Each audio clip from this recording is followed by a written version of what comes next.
33절로 38절 길지 않으니까 우리 같이 한 목소리로 합독하겠습니다. 33절로 38절 제6시가 되매 온 땅에 어둠이 임하여 제9시까지 계속하더니 제9시에 예수께서 크게 소리 지르시되 엘리 엘리 라마 사박다니 하시니 이를 번역하면 나의 하나님 어찌하여 나를 버리셨나이까 하는 뜻이라.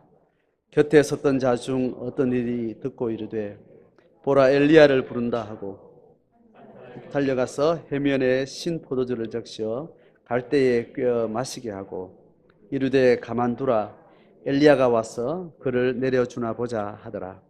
예수께서 큰 소리를 지르시고 숨지시니라. 이에 성소 휘장이 위로부터 아래까지 찢어져 둘이 되니라. 아멘. 예수님이 십자가상의 처형 과정을 낱낱이 아주 상세하게 시간의 흐름 따라서 지금 기록이 되고 있습니다. 오늘 읽은 본문에는 시간이 나와요. 시간이. 오늘 여러분 볼펜을 드시고 빨간색이면 좋습니다.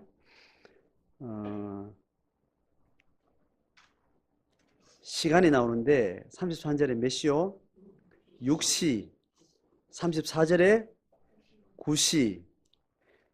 저 앞에 25절 가보세요. 25절. 때가 제3시가 되어 이렇게 되어 있습니다. 그죠? 그렇게 시간을 정확한 시간을 언급을 합니다. 정시에 맞춰 가지고 이 사건들의 어떤 흐름들이 진행이 됩니다. 이 유대인의 시간하고 지금 우리가 쓰고 있는 시간은 6시간 차이 나요. 그러니까 여기다가 6시간을 보태면 지금 우리가 쓰는 시간하고 똑같아요. 12시간 단위, 24시간 단위는 같은 구분으로 고대부터 했던 것 같아요. 그 시점을 다르게 이야기를 했기 때문에 25절에 있는 제3시는 몇 시요? 9시라고 적으세요. 9시. 이렇게 적어 놓으세요. 그리고 오늘 읽은 제6시는 12시, 정오입니다. 정오. 그리고 제9시는 오후 3시. 자, 그러니까 지금 여러분 시계를 연상을 해보세요. 이렇게 우리 시계를 동서남북으로 딱 정확하게 숫자가 나오죠. 그죠? 정방향에 12시가 나오죠. 그리고 오른쪽에 3시, 밑에 6시, 왼쪽에 9시.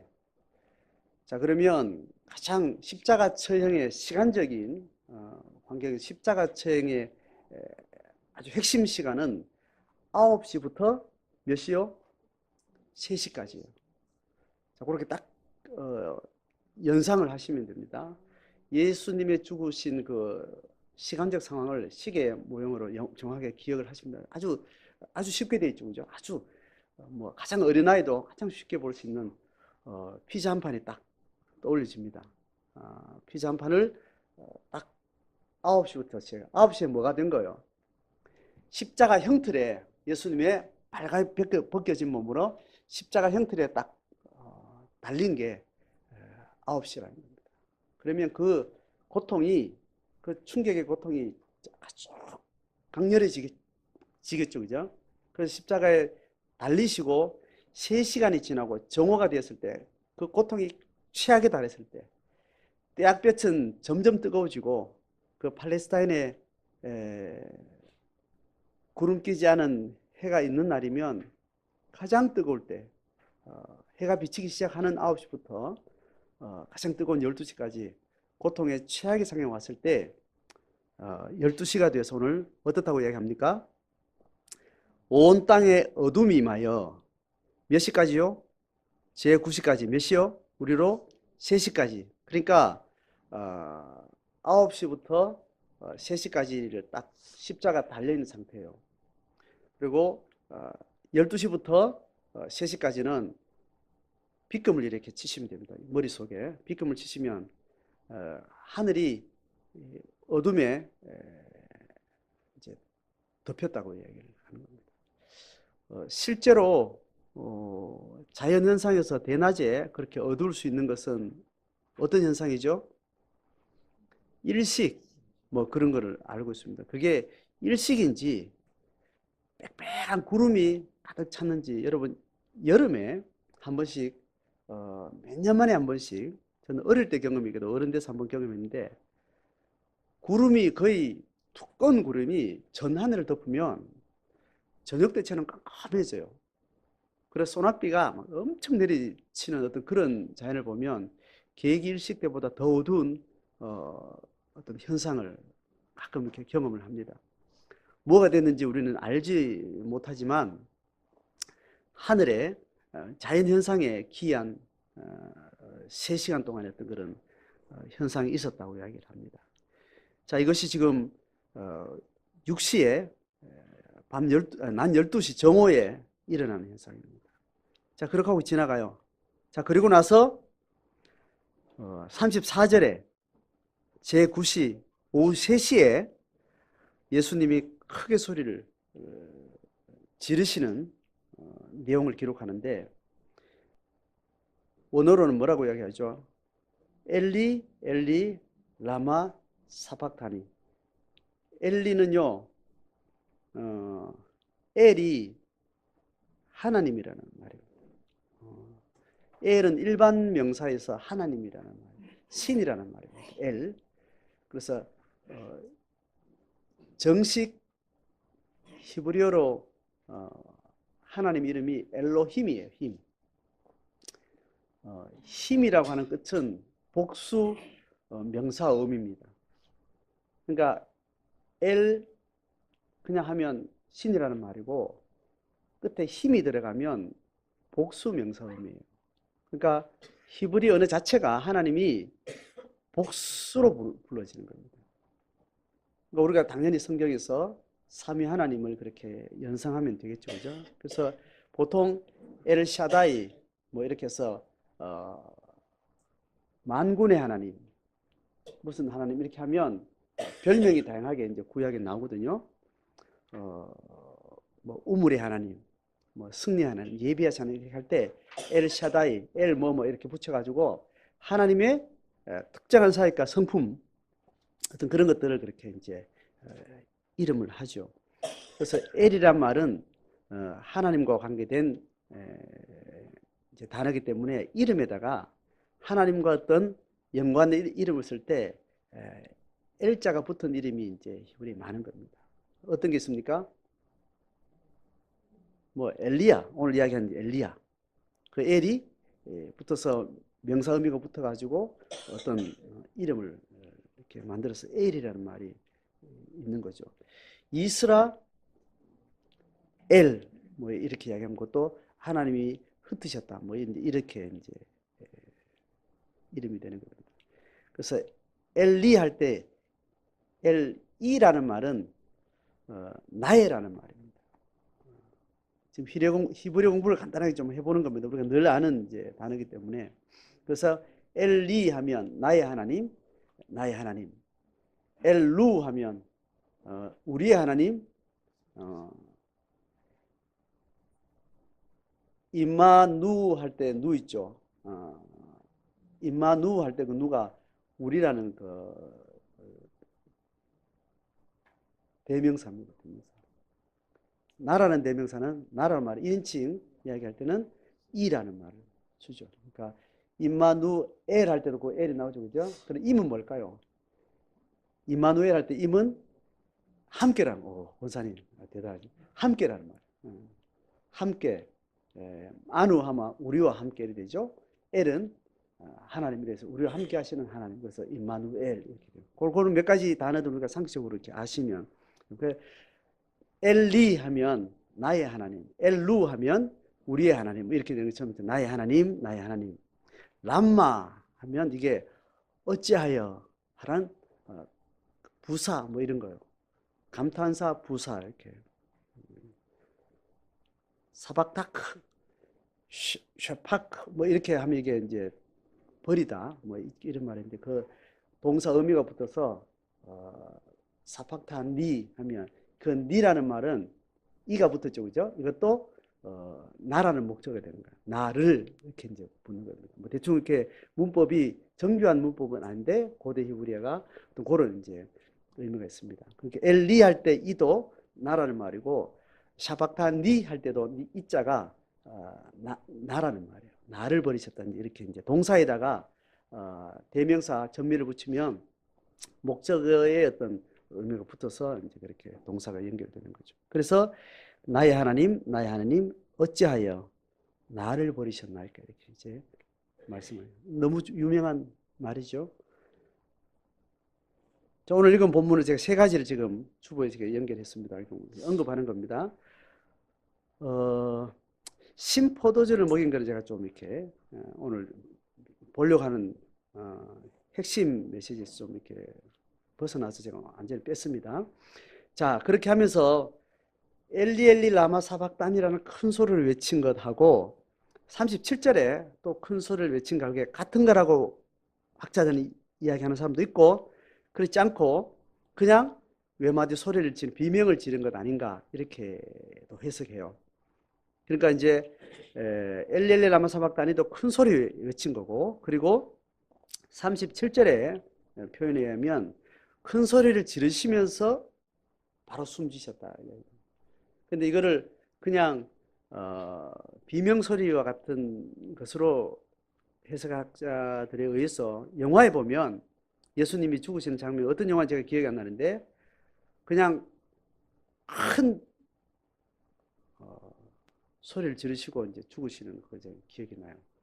어떤 그런 해석이 다양한데 어쨌든 이 시점은 같은 시점이라고 모든 사람들이 이해를 그렇게 합니다. 그러니까 엘리 엘리 라마 사박단이 어찌하여 나를 버리셨나이까 이 말하는 거하고 숨지기 직전에 큰 소리가 같은 걸 수도 있고 아닐 수도 있지만 시점은 거의 동일 시점이라고 이렇게 이제 해석을 하면 어찌하여 나를 버리셨나이까 하는 큰 소리 지른 시간은 오후 3시라 명확하게 이야기했고 큰 소리 지르고 죽으셨다, 숨지셨다는 시간은 안 나와 있지만 같은 오후 3시라고 해석을 하면 그러니까 다시 시계를 봅니다.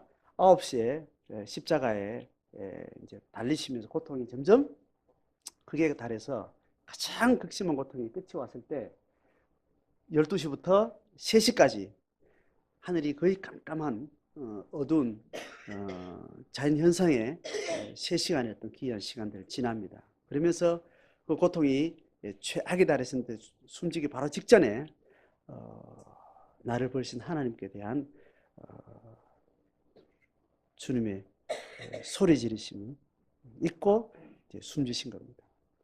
자, 예수님의 죽으심은 9시부터 3시까지 12시부터 3시까지 어두운 상황 가운데 그렇게 죽으신 거죠. 숨지시면서 곧바로 38절에 어떤 현상을 말하는가 하면 성소의 휘장이 위로부터 아래까지 찢어서 둘이 됐다는 이 부분을 이제 마가는 기록을 합니다.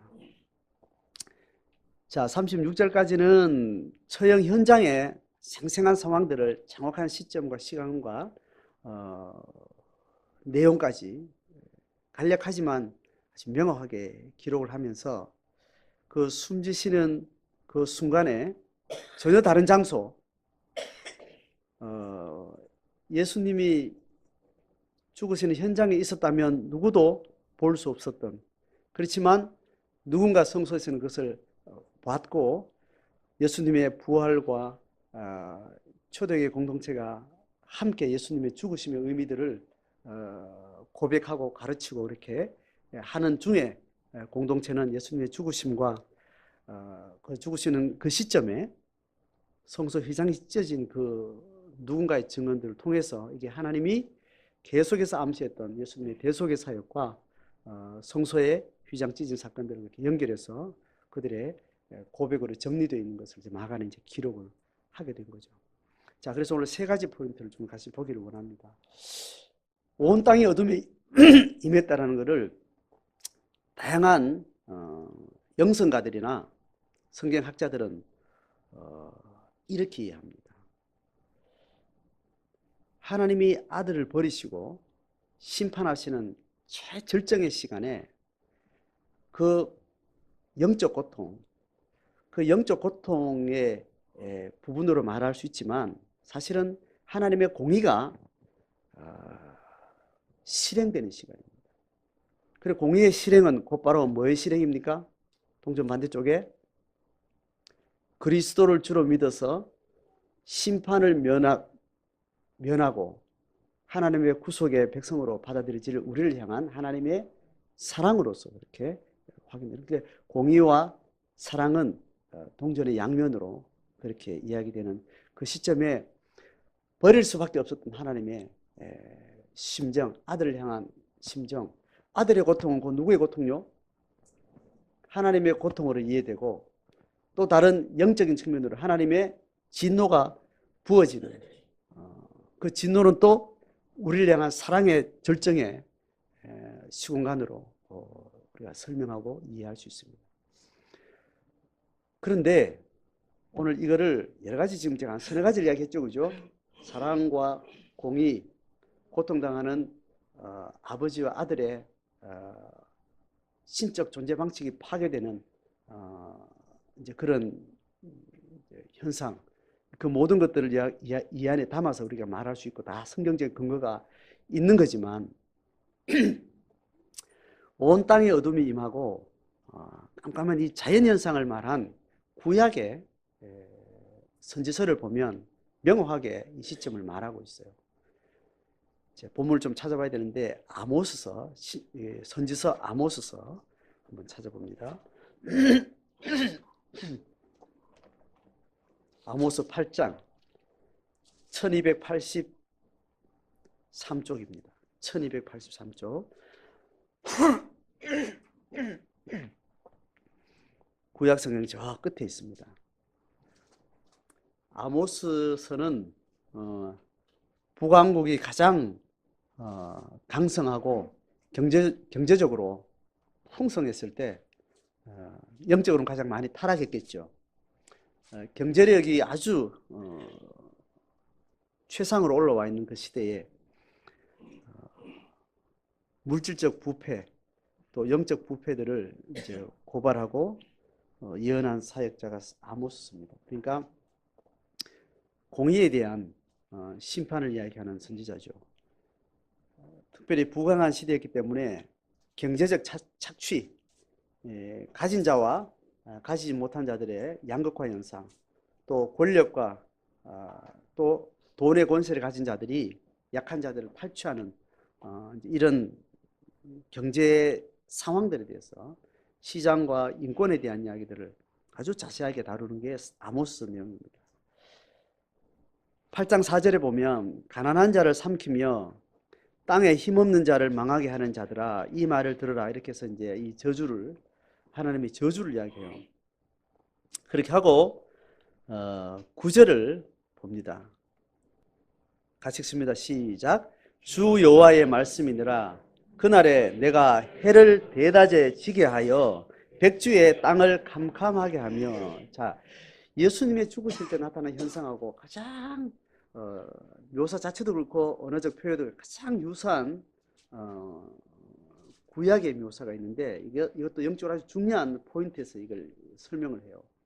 그게 이스라엘의 부패한 그 시대상을 보고 하나님의 심판을 말하고 있습니다. 하나님의 진노와 심판을 말하는데 그날에 내가 해를 대낮에 치게 하여 이 그날이라는 것은 하나님의 심판의 날을 이야기를 합니다. 심판의 날을 예언하는 것은 지금 회개하라는 어떤 독려를 하는 그런 시대적 상황입니다.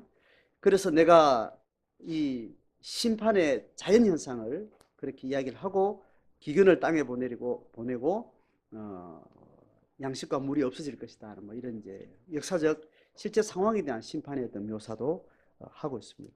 자, 그러니까 이 묘사하고 연결된 의미에서 봤을 때 예수님이 십자가 달리신 12시 그 정오에 온 땅이 어둠이 임했다라는 것은 다양한 어떤 의미보다는 이 아모스와 연결되면 어디에 포인트가 맞아집니까?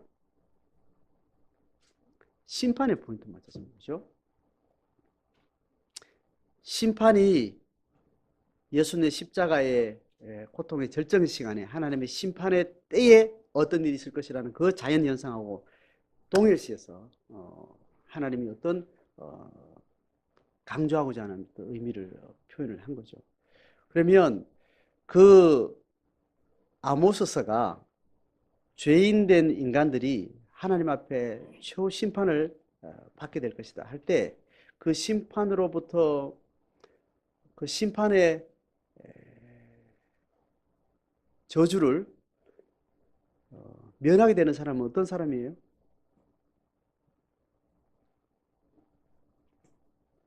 하나님 앞에 의로운 사람이겠죠.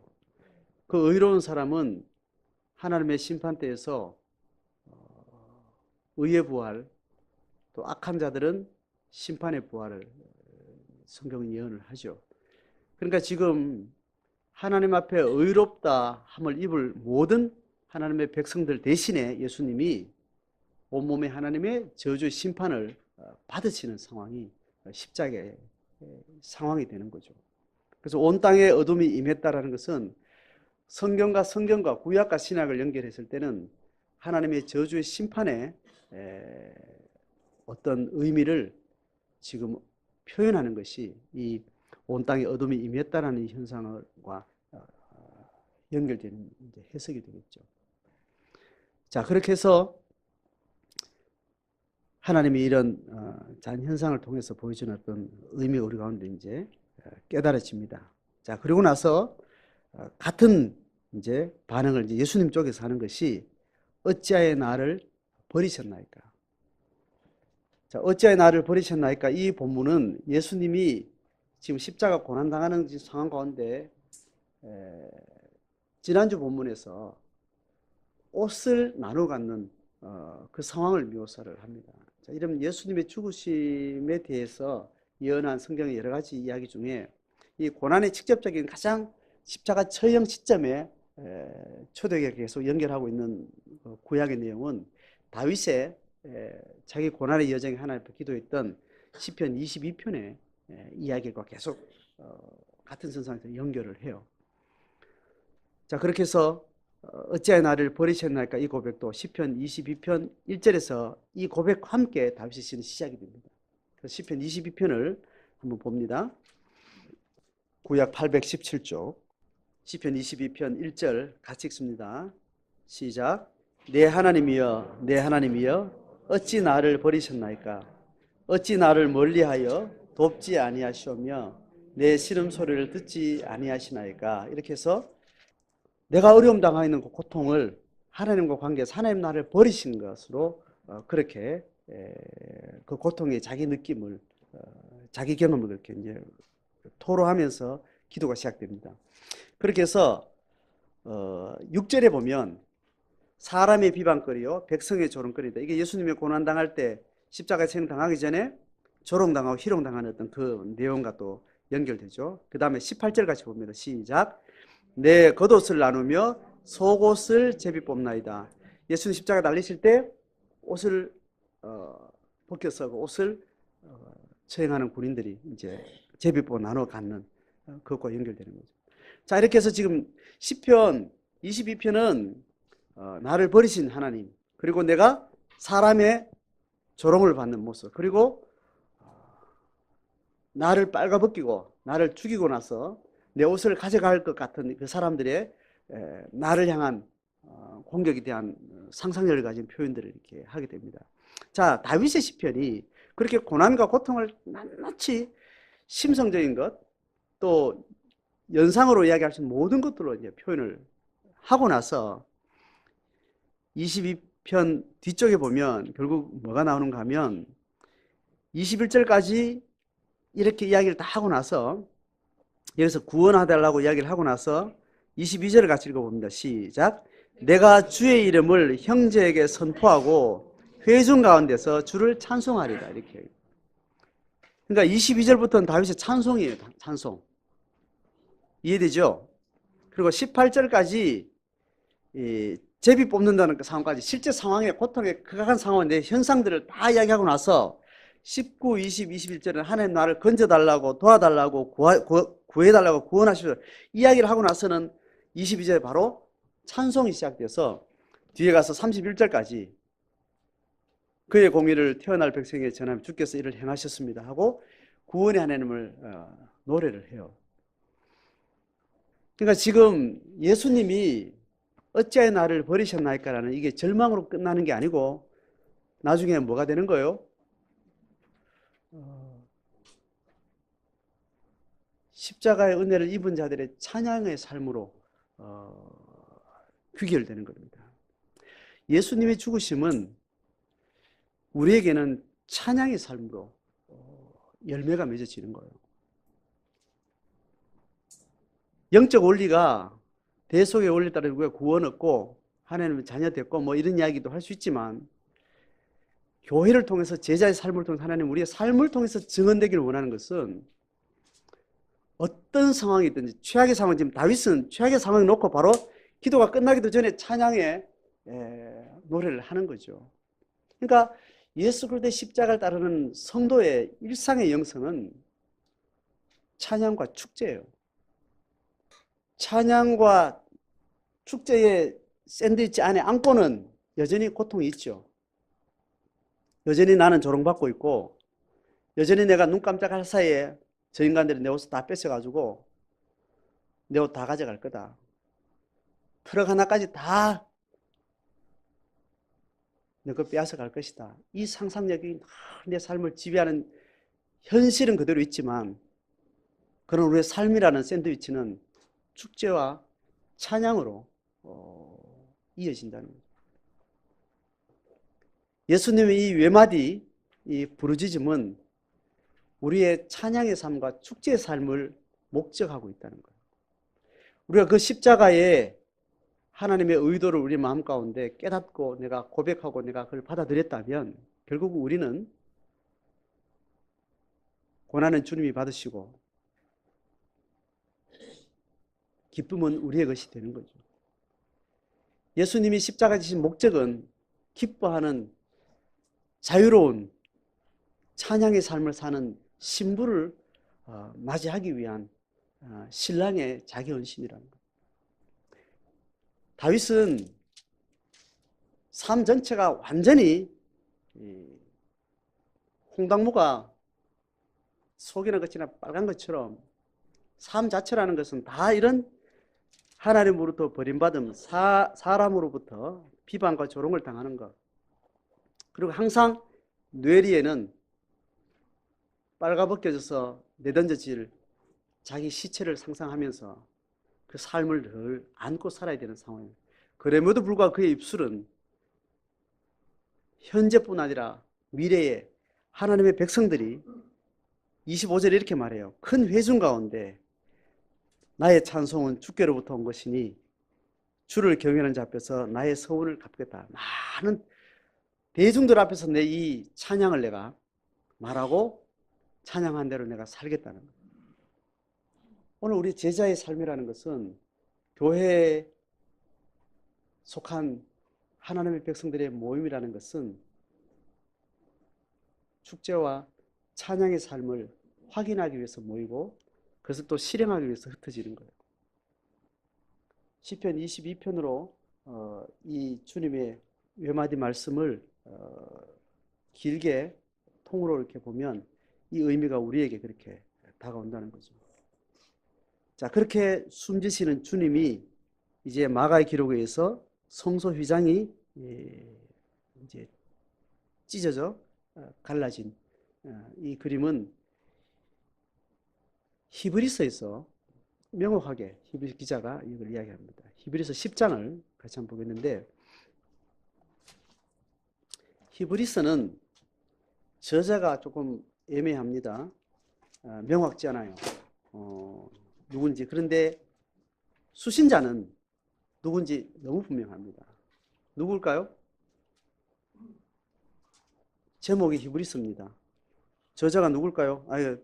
수신자가 누굴까요? 히브리인들입니다. 유대인들. 그러니까 유대인들의 특성은 초대교회 당시에 이방인과 유대인들이 예수 믿는 공동체에 들어왔지만 히브리인들의 특징은 뭘 가지고 있는 거예요?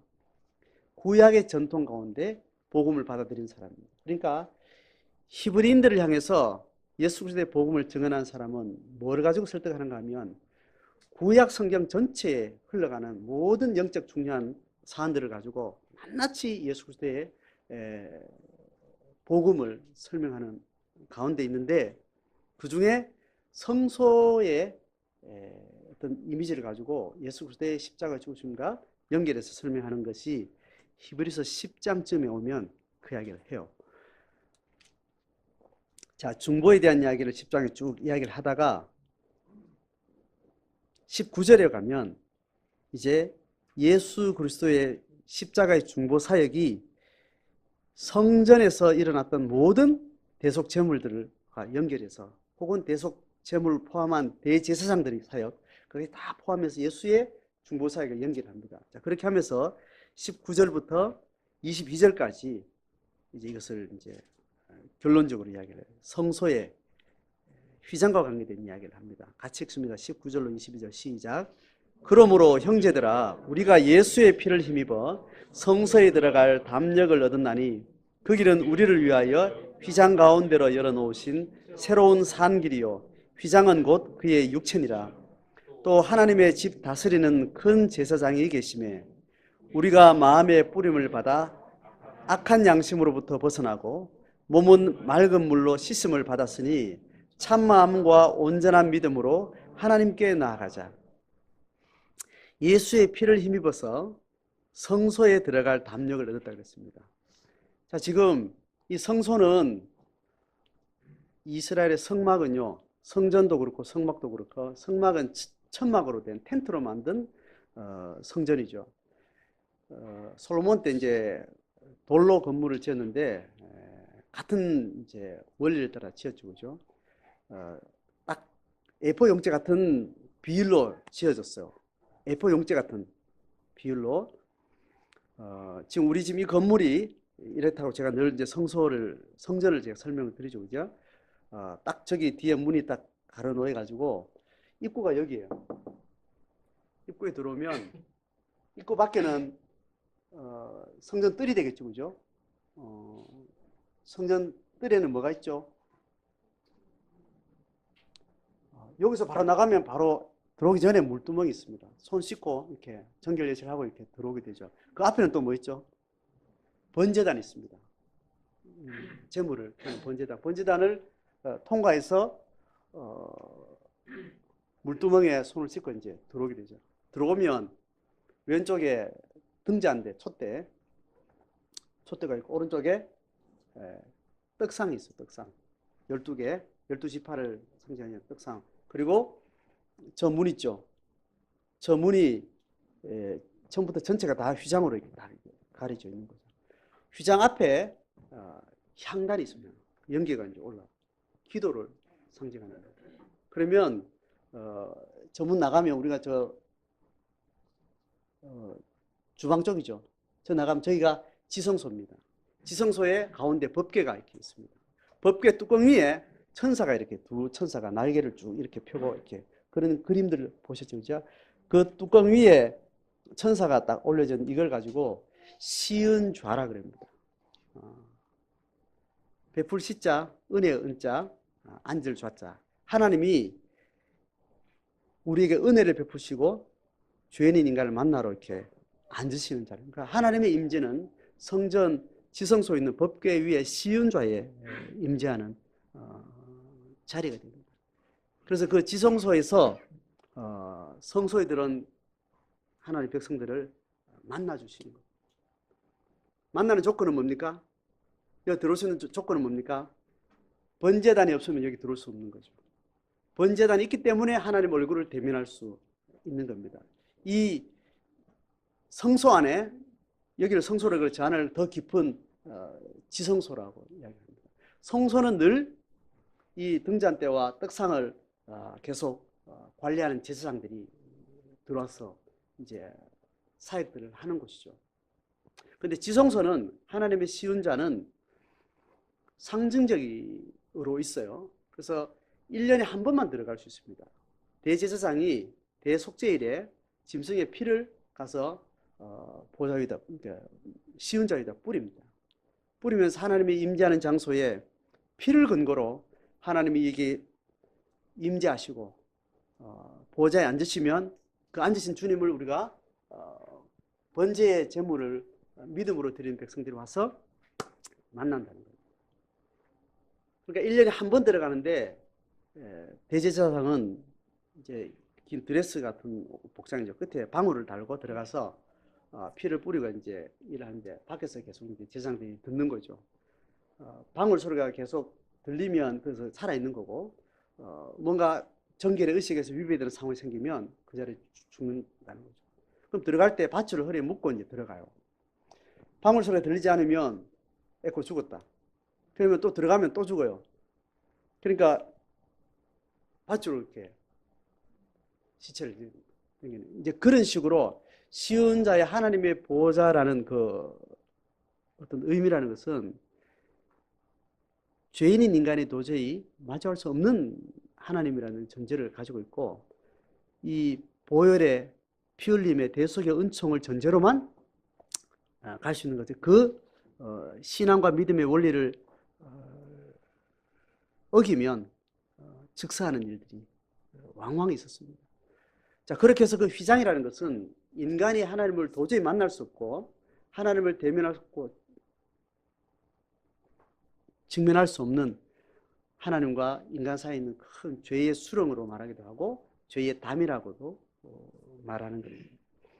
그래서 예수님의 죽으시는 그 순간은 결국은 이 모든 짐승의 피, 예표가 되는 짐승의 피, 중보자, 어떤 모든 하나님과 인간 사이의 어떤 가려진 죄나 담을 완전히 철폐하는 그런 이제 영적 의미로 휘장이 이제 찢어진 것으로. 그러니까 대제사장도 필요 없고 왕도 선지자도 필요 없고 제물도 필요 없고 예수 그리스도 한 분, 그분 한 분만이 제사장이 되시고 왕이 되시고 선지자가 되셔서 그분의 죽으심을 믿는 자들은 하나님 앞에 다이렉트로 만나고 나아갈 수 있는 겁니다. 이게 신약 교회가 가지고 있는 하나님과 인간 사이에 일어나는 중요한 영적 원리입니다. 그러니까 우리가 하나님의 사람이 되었다는 것은 어떤 누구의 간섭이나 어떤 역할도 필요 없는 전적 자기 주도에 의해서 자기 주체 의식을 가지고 하나님을 직접 만나는 것이 기독교 신앙입니다. 그래서 모든 종교는 종교가 가지고 있는 종교 사회 권력이라는 것이 있어가지고 종교 전문가들이 그 종교의 모든 신적 권한을 위임받는 방식으로 구조화되어 있어요. 근데 유일한 진리라고 말하는 기독교 신앙은 종교 현상과 전혀 다른 방식으로 출발을 했고 원리 자체가 종교 사회적 모든 현상들을 철폐하는 방식으로 존재를 하는 겁니다. 그런데 기독교 역사는 구약 시대에 종교 전문가들이 중보의 역할을 하면서 신적 대리 역할을 하는 어떤 구조로 한때 오다가 신약 시대에 온전한 하나님의 뜻이 성취될 때 그것이 다 철폐됐음에도 불구하고 인간은 그런 종교성의 어떤 다양한 요소들을 끊임없이 끌어들여오는 그런 방식으로 기독교 신앙을 계속 타락시키는 거죠. 지금도 저처럼 이렇게 종교 전문가가 사회적으로 또 기독교 공동체 안에서 구별된 어떤 특권이나 구별된 어떤 형식을 갖춘 자체도 성경이 말하는 원래 신앙의 원리에서 한 걸음 퇴보된 현상입니다. 죄송합니다. 제가 이렇게 서 있어서. 성도들이 다 와서 받은 말씀을 가지고 와서 내가 만난 하나님, 내가 부르짖는 신앙, 각자가 주신 성경을 통해서 비추이시는 성령을 통해서 내가 만난 그리스도에 대한 고백들을 각자가 받은 은혜와 은사대로 나누는 거예요. 이것이 교회가 말씀을 누리고 그리스도 안에서 하나 된 하나님의 동일한 자녀인 것을 신약의 영적 원리대로 하는 교회 공동체 존재 방식입니다. 그러니까 주일 예배하고 금요일 저녁에는 셀 공동체하고 비교했을 때 그 모임, 특정한 시간, 특정한 공간을 떼서 볼 때 어떤 게 더 성경적이고 어떤 게 더 기독교 신앙의 원래 의도에 맞는 겁니까? 주일 11시 반이다 아니면 금요일 날 7시 반이다. 전자요, 후자요? 동의하세요? 동의하셔야 됩니다.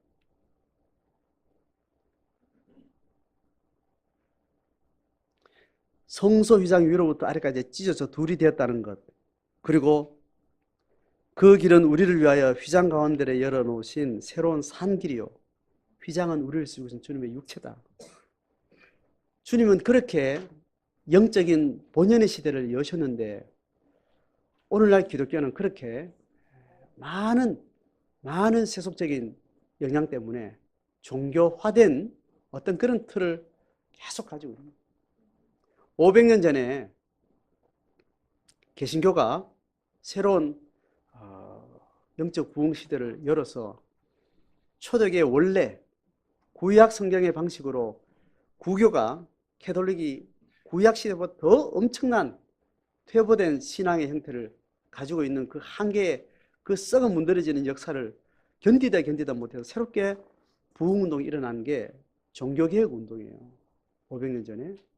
그래서 말씀과 성령의 원래 정신을 회복하고 나서 다시 개신교는 또 그렇게 퇴보되는 증거들을 가지고 또 캐톨릭의 형태를 그대로 닮아가면서 또 교회를 만들고 있는 그런 신앙 유산을 우리가 계속 지고 있습니다. 그러니까 교회 역사는 종교개혁 이전에도 그렇고 이후에도 그렇고 생명력이 살아있는 신앙의 시대에는 항상 제도화된 신앙의 모든 것들이 철폐되는 방식으로 부흥운동이 이렇게 일어났습니다. 그러니까 부흥운동은 다시 어디로 돌아가는가 하면 삶의 현장으로 돌아가요. 그러니까 삶의 현장으로 공동체가 유지할 수 있는 그 현장은 대부분 가정교회가 되는 겁니다. 그러니까 소그룹 운동과 가정교회는 교회 역사를 통해서 구교 시대도 마찬가지고 개신교 종교개혁 이후에도 그렇고 현장에서의 영성과 영감이 회복되면서 그 고백을 함께하는 공동체는 대부분 가정이라는 현장에서. 그래서 교회가 참된 신앙의 신약의 성령과 그리스도의 중보만으로 모든 성도가 주체된 신앙의 주도권을 가지고 살아가는 그런 고백이 있는 시대마다 있었던 그런 반복된 현상입니다. 그러면 주일 예배에 모이는 사람하고 가정에서 모이는 사람 그 자체가 우열이 있는 것은 또 절대로 아닙니다. 이것도 오해하시면 안 돼요. 그래 가서 또 그렇게 모이면 또 다 나가리 해서 또 집으로 다시 헤쳐모여. 이게 아니라는 겁니다. 각자의 삶 자체가 개인 제자도의 걸음이 이 성령과 성경을 통해서 그리스도 영을 통해서 내 삶의 실제 속에서 삶이 그리스도의 복음 하나 그 이유만으로 축제와 찬양이 되고 있느냐. 내 입에 나오는 진술 자체가 내 삶의 데이터가 그대로 다 있죠. 다 억울하고 짓눌리고 상처받고 두렵고 그것도 팩트로 있지만 우리의 언어 입술이 그게 다가 아니라는 겁니다. 다가 아닌 이유가 나를 위해서 죽으신 그리스도의 십자가 단 그 하나만의 이유만으로 그 뱉었던 저주와 고통의 언어와 함께 내 입술에서 축제와 감사와 찬양이 거짓없이 우리가 담아지느냐는 문제. 이게 삶의 실제가 된 사람들이 신약 시대에 휘장을 찢으시고 하나님 우리를 직접 만나고 성령을 통해서 하나님의 백성들이 이 땅을 승리해 나가고 하나님의 역사를 채워가는 그런 시대를 사는 사람들입니다. 그래서 집에 모인 사람은 약간 격이 있고 수준이 있고 교회 주일에 모인 사람은 격이 떨어지고 이 이분법은 또 다른 무슨 도구마를 놨습니다. 그 인식을 이야기한 게 아닙니다. 오늘 다윗의 시편에서 이야기하는 이 진술이 내 속에 있느냐는 거지. 이 찬양을 붙들기 위해서 내가 노력하느냐 그지. 이 찬양이 회복되기 전까지 내가 밥도 굶겠다. 이런 신앙의 본연의 목적에 항상 같은 삶의 태도를 가지고 있느냐는 거죠.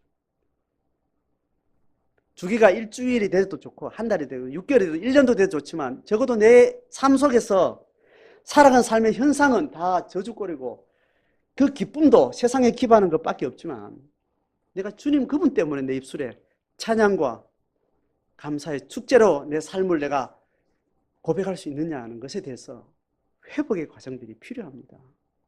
그 주기가 잦을수록 성숙한 사람이고 주기가 6개월, 1년 늦어질수록 미숙한 삶을 신앙적으로 어린 상태에 있긴 하지만 내 삶은 그 방향을 가지고 정조준하고 있는지를 우리는 확인해야 돼요. 그럼 다시 이 고백을 여러분 마음 가운데 가졌다 하고 다음 이야기를 해보면 풀타임 사역을 하고 있는 목회자가 여러분들하고 시간 싸움이 있어가지고 이 영적 싸움에서 이미 다르죠, 그죠? 다릅니다. 근데 이건 장점도 있고 단점도 있어요. 24시간을 신앙과 영적 사역에 확보된 시간을 가지고 있는 사람하고 치열한 세속의 현장에 있는 사람하고 어떤 사람이 더 영적으로 선명한 신앙생활을 할 수 있을까? 어디 거겠어요? 목회자요? 아니면 일반 성도들이에요? 예? 이 질문은 질문 자체가 틀린 질문. 목회자와 같은 상황이기 때문에 더 나을 수도 있지만 목회자 상황이기 때문에 더 아닐 수 있어요. 일반 성도들이 대부분 시간을 세속에서 세상 사람들과 함께 어울려 사는 그 때문에 영적으로 더 선명할 수 있지만 더 세속적일 수 있는 겁니다. 어느 게 나은가는 질문 자체가 틀립니다. 종교성에 있어서는 다시 신앙의 형태나 종교성이라는 성경의 영적 본질 말고 종교성의 현상으로 누가 더 좋은 자리에 있어요? 목회자하고 일반 성도하고? 목회자가 그렇죠. 기도 더 많이 하고 성경 더 많이 보고 훨씬 경건한 것처럼 보입니다. 그렇지 않아요. 하나님의 영은 시공간을 초월하는, 참된 신앙은 시공간을 초월해서 영의 우선순위를 두기 위해서 반드시 더 집중적인 영적인 시간들이 필요합니다. 그래서 사단은 그래서 어떻게 하는가 하면 세속적인 힘의 지배 아래 대부분의 시간들을 성도들 가운데 채우게 합니다. 그런데 세속적인 현장에서 가장 영적인 증거를 확보하고 영적인 싸움을 살 수 있는 사람은 가장 세속적인 현장에 있는 사람인데 그것이 영적인 힘으로 유지하기 위해서는 경건의 훈련들이 필요해요. 경건의 훈련들이.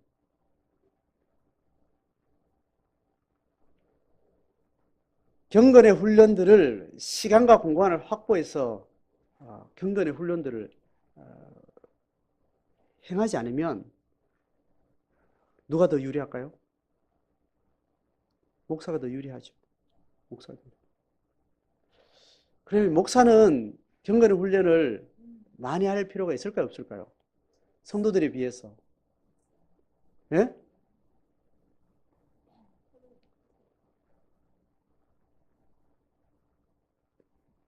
그러니까 목사의 생활 환경은 후방에서 근무하는 거예요.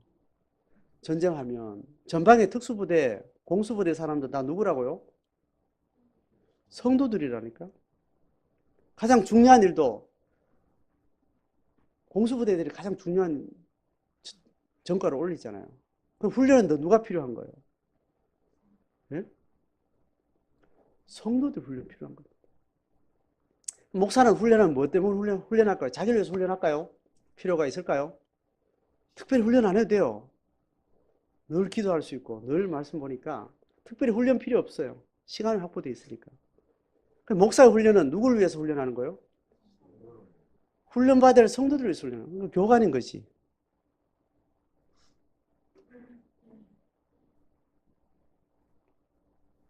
우리가 신앙을 본질적인 신앙에 집중하려면 절대 시간, 절대 에너지를 남겨놔야 됩니다.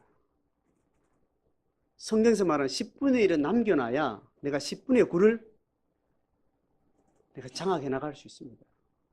내 모든 에너지와 시간과 공간을 열을 다 세속에다가 던져놓으면 세상이 나를 삼켜버리는 거죠.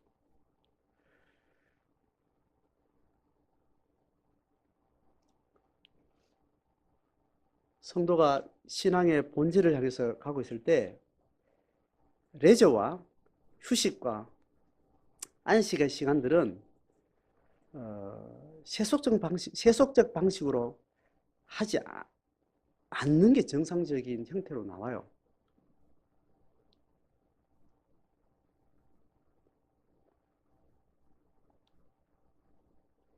일반 세상 사람들이 열심히 일한 당신 뭐 해라고요? 떠나라. 그렇게 하는 방식으로 우리의 피곤하고 지친 심신의 일상에서 떠나서 휴식하지 않는다고요. 예수 믿는 사람들은. 제가 하지 말라는 말이 아니고 부흥하는 시대에는 성도들이 그렇게 하지 않더라는 겁니다.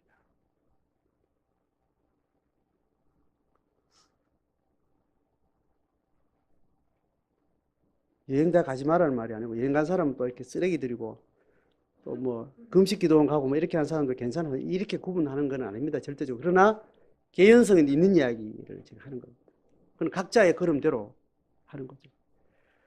우리가 신앙에 집중하기 위해서 경건의 훈련의 시간을 떼고 그 시간을 뗀 집중하는 시간 때문에 내가 세속에 깊이 발디디고 있지만 휘장을 찢으시고 우리를 받으시는 하나님 앞에 우리가 승리하는 삶에 대한 결과에 대한 간증들이 없는 거죠. 그런 훈련들도 안 돼 있고 그 경험이 없으니까 그냥 조용한데 바람 쐬러 오고 그렇게 경건의 집중력을 가지고 하는 부분들에 대해서 우리가 어떻게 해야 될지 경험이 없다 보니까 그냥 세상 사람들이 쉬는 방식으로 레저에 동참을 합니다. 교회가 그런 영적 유산이 없는 거죠. 그런 유산이 없는 거예요. 자녀들이 부모님 볼 때 시간만 나면 나는 금식 좀 해야 되겠다. 육체 노동을 좀 안 해도 되는 시점 되면 내가 금식을 해서 하나님 앞에 영적 집중력을 내가 회복해야 되겠다. 그렇게 일상생활 속에 간간히 금식하고 간간히 시간만 있으면 기도하라고 하고 시간만 해도 성경 로마서 10도 하기 위해 가지고 1박 2일 동안 펜션 좋은 데 빌려가지고 성경 통독하고 오고 이런 걸 봤어야 말이지. 레저 문화가 한 10년, 20년 사이에 워낙 갑자기 붐을 일으키다 보니까 성도들도 뭐가 뭔지도 모르고 그 바람에 타서 시간만 있으면 다 그렇게 일들이죠. 우리가 봤던 선조들은 그런 레저가 풍성하게 이 사회적인 모든 상황들이 이렇게 열려진 그런 아닌 시대에 살았기 때문에 그 레저를 어떤 식으로 우리가 영적으로 대응하는지 우리 경험이 없죠. 그리고 오늘날 시대는 성도들도 그냥 그렇게 그 시간을 보냅니다. 그 시간 때문에 뭐 영적으로 무너지거나 범죄가 일어난다거나 영적으로 뭐 이상한 그런 게 전혀 없는 거예요. 그냥 당연한 신앙적으로 아무 문제 없어요. 그런 문화에 우리 자녀들은 또 길들여지는 겁니다. 자녀들은 어릴 때부터. 푸세식 화장실을 어떻게 볼 기회가 없는 거죠. 수세식 화장실만 모든 생활을 보고 그렇게 아이들이 자라. 거기에 몸이 다 길들여지는 거죠.